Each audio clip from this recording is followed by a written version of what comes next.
Well, if you're really so determined to have a fight, then I'll oblige.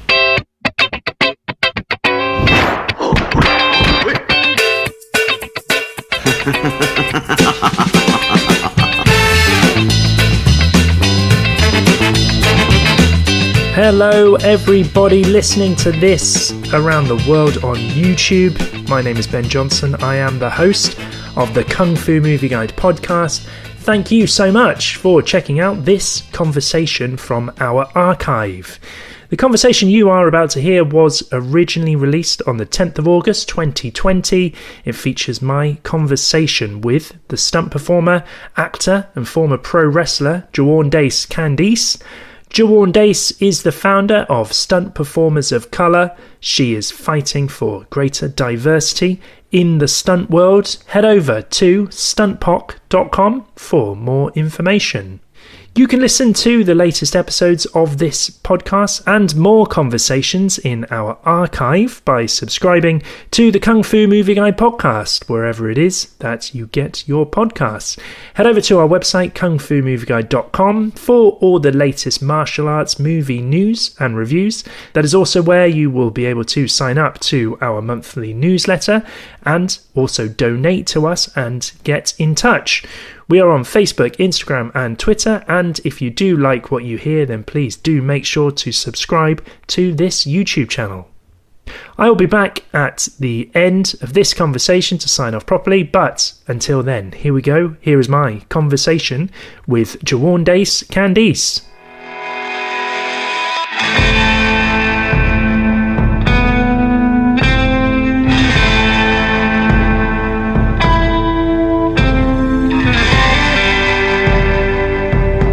Run StuntPoc. Could you just explain a little bit about what that is and why you started it as well? It's StuntPoc, Stunt Performers of Color, and it consists of all of the stunt performers from ethnic backgrounds, from Black to mixed race to Asian, Hispanic, Middle Eastern, and all of that above, because a lot of us are mixed on the site. And I started it because there was a lot of coordinators who would call me, when I was in LA looking for, a Black girl who could do this, or, Asian girl who could do this, because I've been in the industry. It'll be 18 years this year. Yeah. And even after moving here to Atlanta, I would still get calls. And so then I would hear things from other ethnicities, Black, Asian, and whatever, saying they always say they can't find Asian this, or a Black girl who could do this, or a Hispanic guy could do that. So after talk from, the feedback from, hearing all these people and experiencing it myself, where they're saying, oh, I can't find this. And I'm like, well, I know such and such. I decided to create a resource. And at first, it started off as just a database, just listing them and showing their pictures. Then it grew because all of a sudden Canada called and was like, can we be a part of this? Because we have the same reason here where they're saying there's not enough stunt performers of color. So I decided to revamp the website and make it searchable, so that way they could just enter the skill, motorcycle female, and all of them will come up in North America, from Canada to the United States.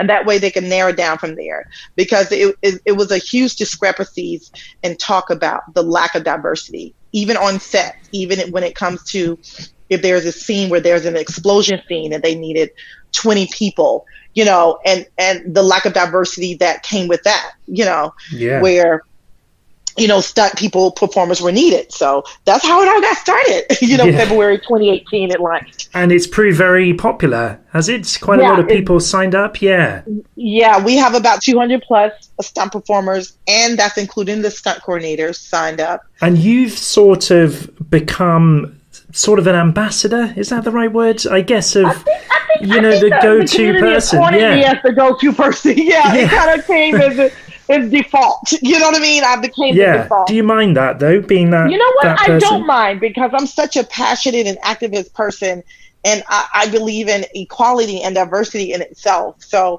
I actually don't mind it. I felt like it was my calling, and I took the opportunity, and I claim to be that person. Yes. Yeah.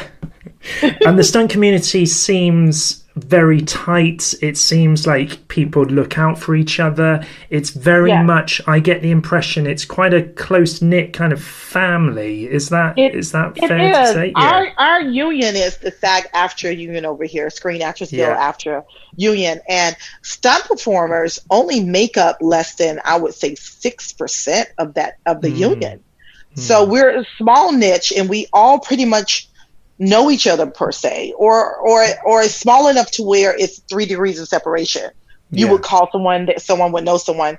So we're pretty small, even though we're spread out now because, as of, probably like 8 or to 10 years ago, we started filming, outside of Los Angeles, New York, New Orleans, Atlanta, Vancouver, even over there in the UK, we're filming.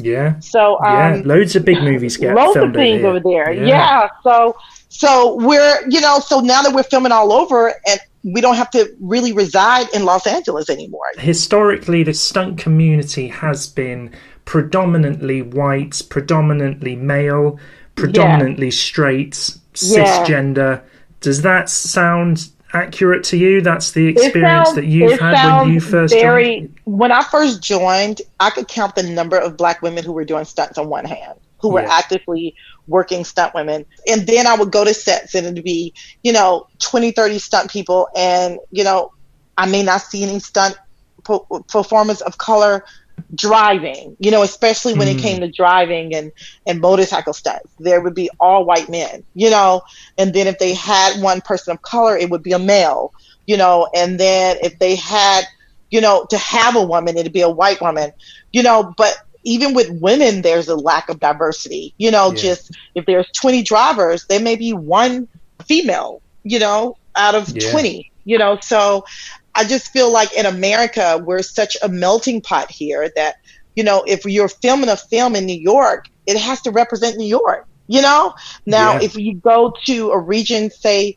for instance, Montana, and it's a small town in Montana where it's predominantly white and they're shooting a scene, then I could see where there's a situation where, okay, this scene should call for, mostly white people in the scene, which I can understand. But I think it's the old mindset, and even the younger white people who are coming up in the industry, they're saying the same thing.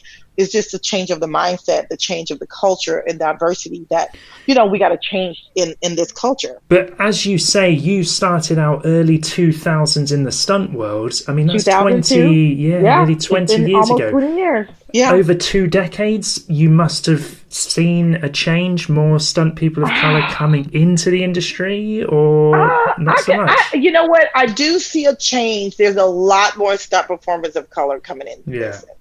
But as far as being hired for, I feel like the only time we work is when we're doubling someone who is of color. Because there's a lot of roles out there for stunt performers that are ND, which is called nondescript roles, like you're driving the car. Roles. Can you explain that a little bit? Because that was a term I wasn't familiar with. So nondescript is called ND. ND roles are stunt roles where pretty much you play yourself in this action scene. If there's an explosion, if we're reenacting an explosion of people running out of a burning building. When you see film and television like that, those are not all background people. The ones that's by the fire and all that are all stunt performers. Those are ND spots. Yeah, ND stunts could be anyone, couldn't they? It could be anyone. It could be that's and most of the time they call their friends. They call people who they know, which are all pretty much white men, unfortunately. You know what I mean? So I feel like those are the spots that I feel like that needs the change, is the ND spots.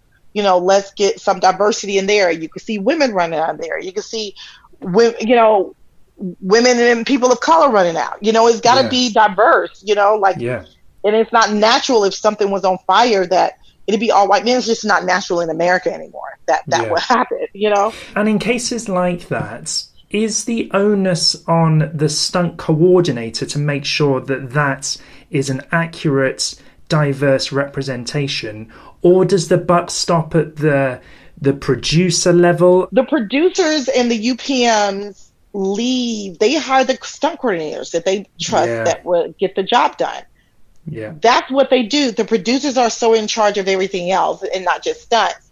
They trust that this stunt coordinator is going to hire the best person for the job.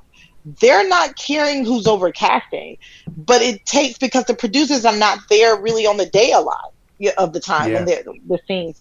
But it takes the actors, like what's happening nowadays is that Anthony Mackie, who was Falcon in the Avenger movies, he looked around and was like, where's the diversity? He even looked around. If you Google some articles, he even called for a change, because you seeing the actors and directors are looking around going, wait, this is supposed to be New York. What is going on here? Or this is LA. You know what I mean? It doesn't have a good representation of, stunt performers when it comes to, stunt roles like that. We still having men do stunts for women and put on a wig. Yeah, this is called wigging. That's another term. This is when men put on wigs. That still goes on, does it? Yes, it still does. It still does. It doesn't happen around me.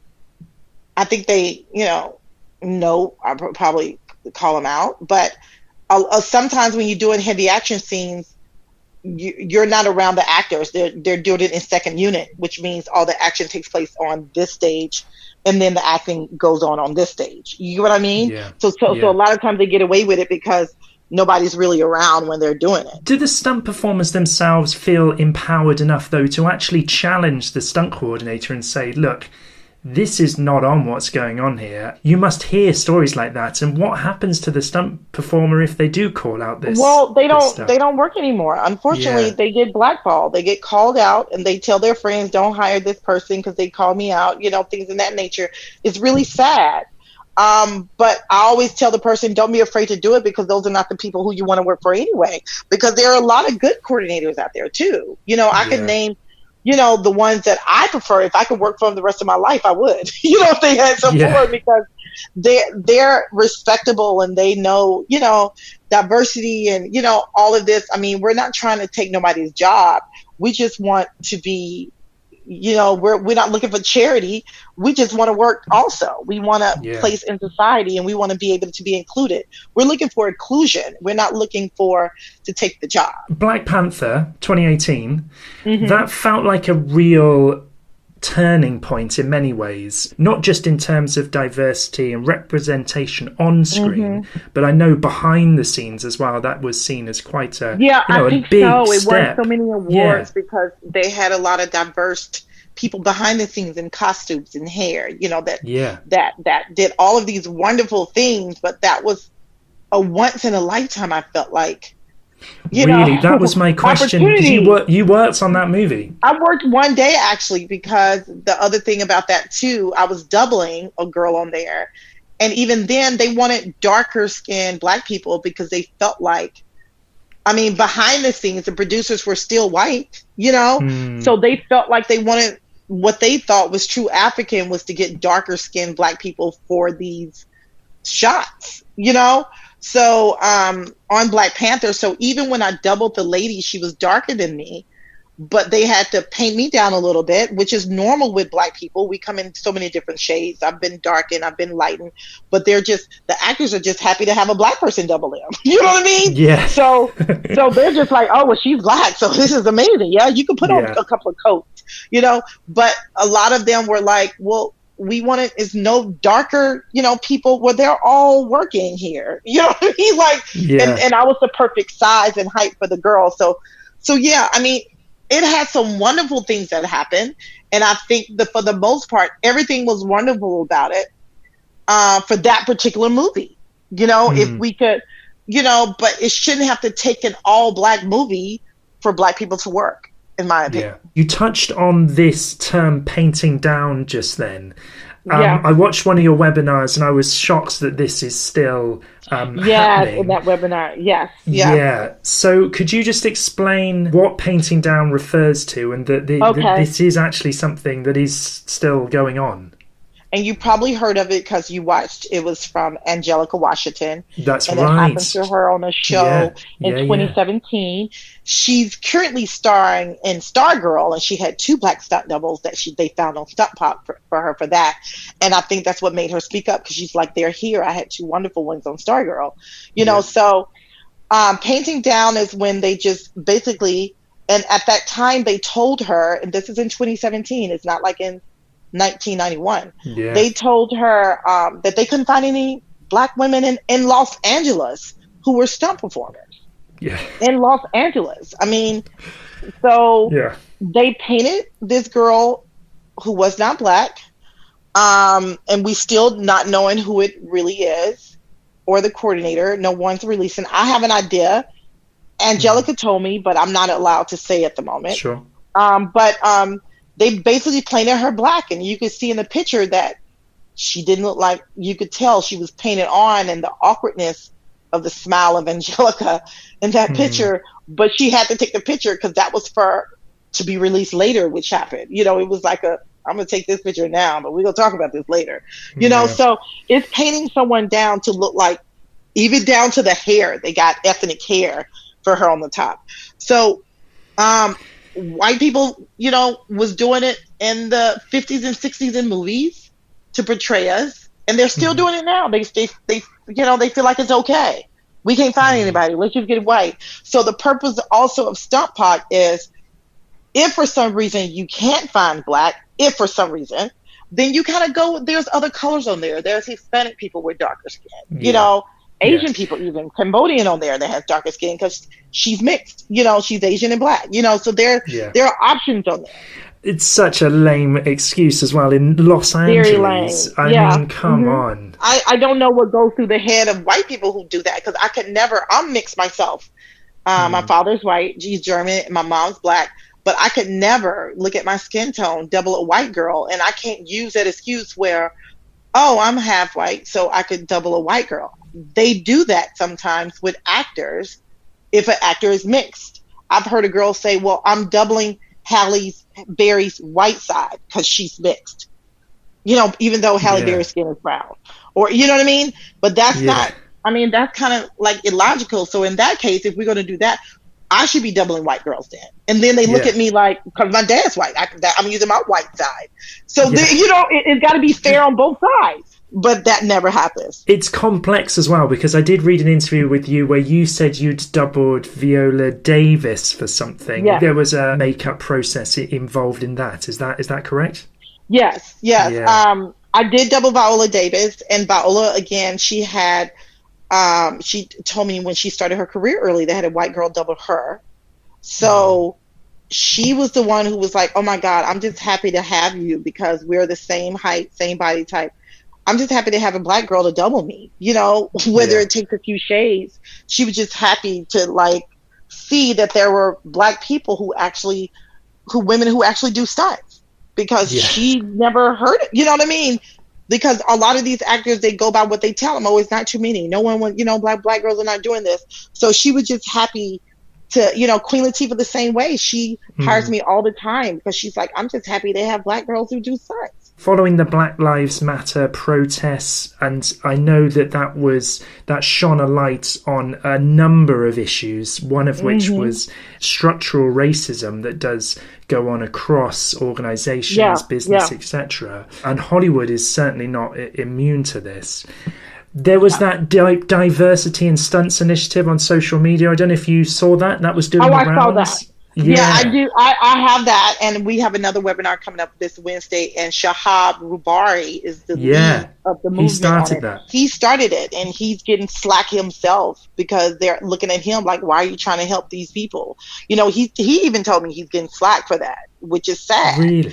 But he sees it himself. You know, he's actually Middle Eastern, and so he's like, you know, he comes from Europe, so he's not used to this American culture where you get attacked for wanting to help people. You know what I mean? So he's like, that's so weird. but he sees what's going on, and he's like, we need some help. What were your thoughts though when you saw that social media campaign? Because I know, I think the gesture is a good one, and it's great. People go on Instagram and they like and they post and comment, etc. But these things only work if there's actions that can happen as a result of these things. You know what, at first I was a bit apprehensive. So, because a lot of these, especially in the climate that we have here, been, with all of this going on with the Black Lives Matter movement and stuff like that, I was wondering if, this a jumping on the bandwagon type of thing, because all of these little movements are starting. But I actually sat and had a Zoom conversation with Shahab, and I felt his heart. And I feel like he genuinely is concerned about this. You know what I mean? He genuinely want to come up with plans to for change in our stunt industry, to get more diverse stunt coordinators, especially women, and women of color to be stunt coordinators on set. Because a lot of times when you have men coordinating, and especially if they coordinate an all-women show, they're not knowing the dynamics of stunt women, as far as, do whatever. But we're like, okay, if we're running in heels, there's a special boot that stunt women need. You know what I mean? Things of that nature that you would consider as a woman, coordinating female shows, or a Black woman even with their hair, and the skin tones, because a lot of them don't know about skin tones and about Black hair, things of that nature. That's important. It's a whole dynamic, and the more we keep having these workshops and increasing the awareness, it's helping, I think, because it's bringing it to the light and bringing it to the table. What would you like to see change?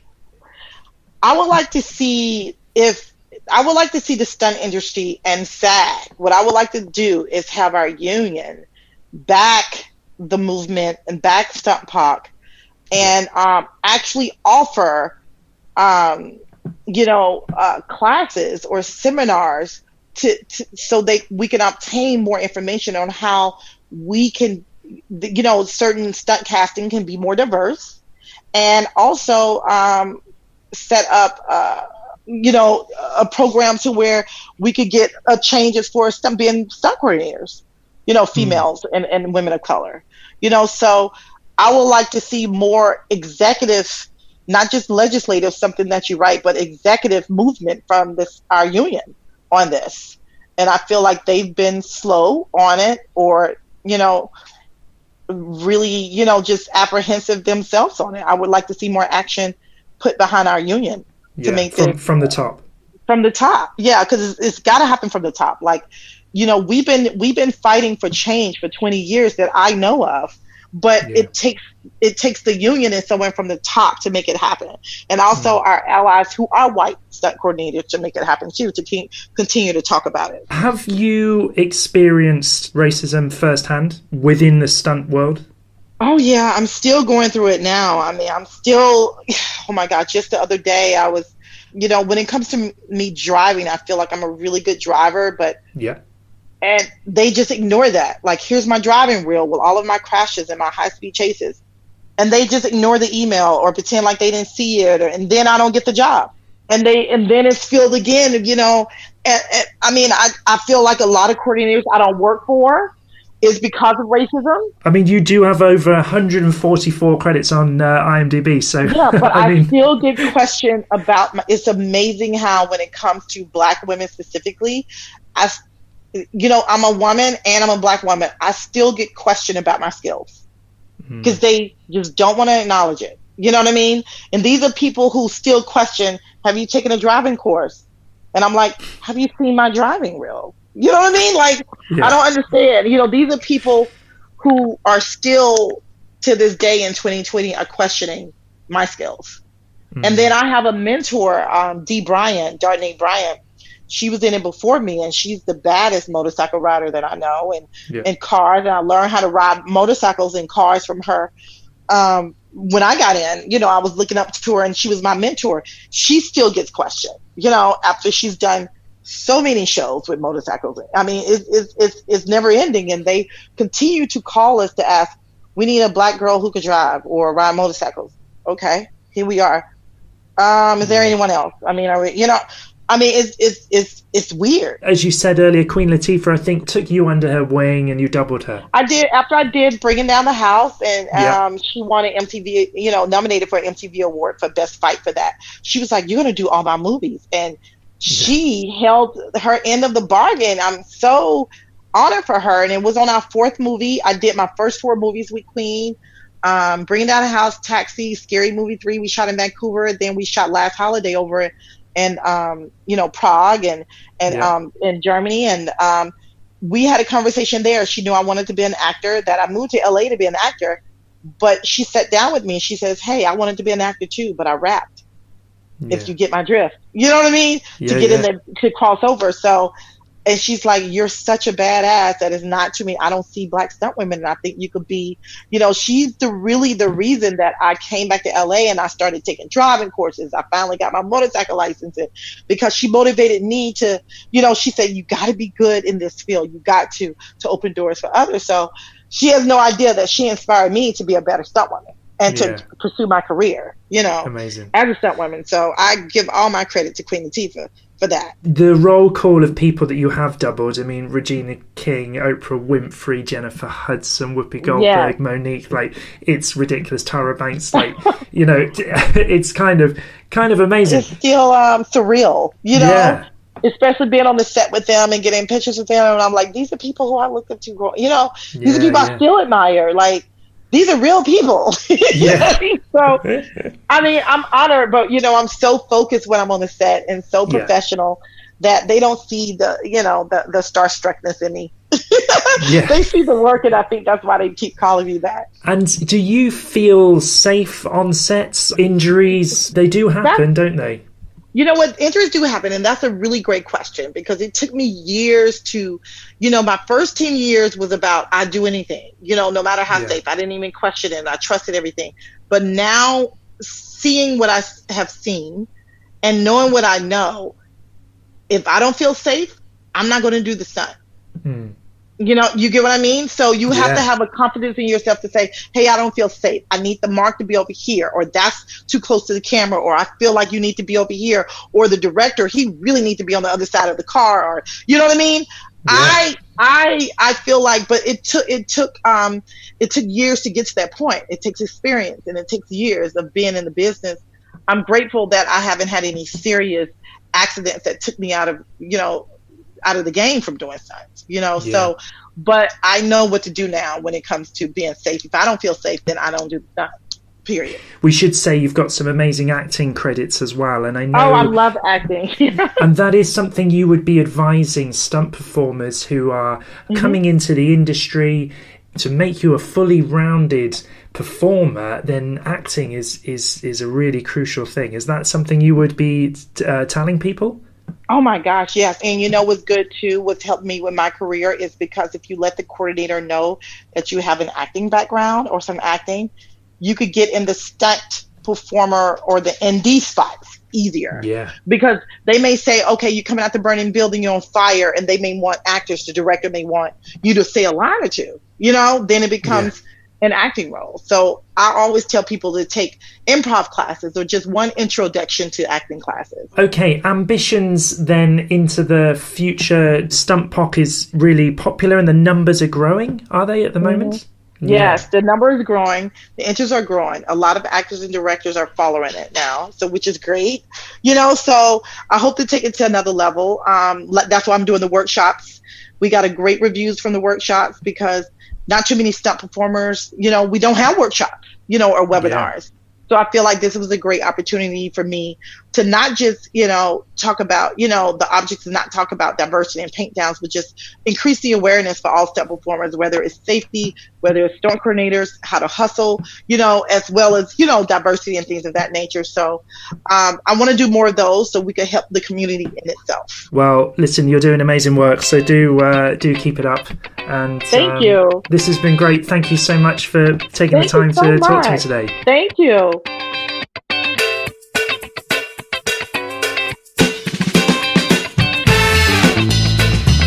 You have been listening to a conversation from the Kung Fu Movie Guide podcast archive.